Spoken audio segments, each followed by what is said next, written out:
Hello, this is eshing1 of BCS Asset Management. Today we're going to look at global metals and mining.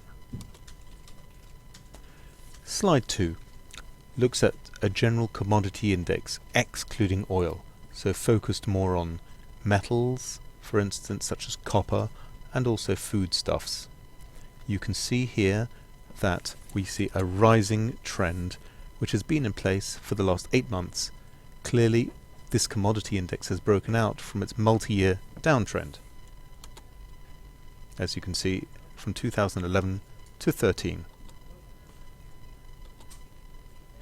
Moving on to one industrial metal, aluminium, you can see that again it's been in a multi-year downtrend, but that now we see an uptrend developing in the last couple of months.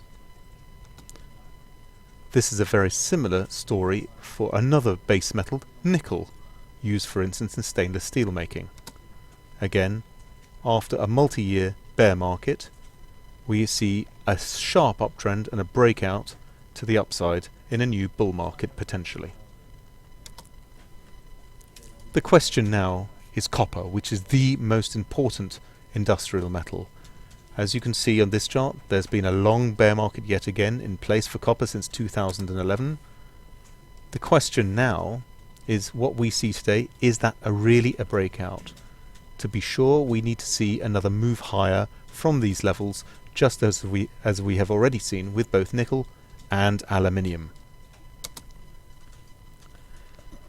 Within the stock market, we can also see that global mining companies are also breaking out of the same 3-year downtrend.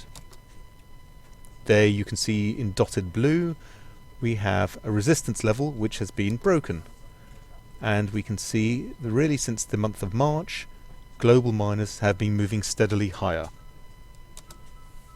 But if we look at page 7, the chart here shows us that when we look at miners relative to the MSCI World Stock Market Index, that really for the last, I would say, year and a bit, they have traded more or less in line with the global market. Sometimes a bit better, sometimes a bit worse, but generally a flat trading range, showing that the relative performance is no longer underperforming as it has done from 2011 to 13.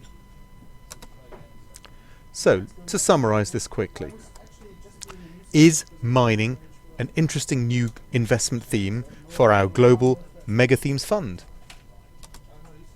Firstly, non-oil commodities are clearly stronger. Secondly, aluminium and nickel within metals are showing impressive price momentum. But we must watch the so-called Dr. Copper, the one that tracks the economy most closely. It still hasn't clearly broken out of its downtrend. This would be a clear macro signal if indeed it does. Mining companies are a good way to play this, as they are following the metal trends higher and could even start outperforming the stock market. They haven't started yet, but this could be ahead. So, in conclusion, base and precious metals mining, so not just copper but also gold and silver, could be a new mega theme for us. Keep your eyes peeled and we'll see in the future. This is eshing1 from BCS Asset Management saying thank you for watching and goodbye.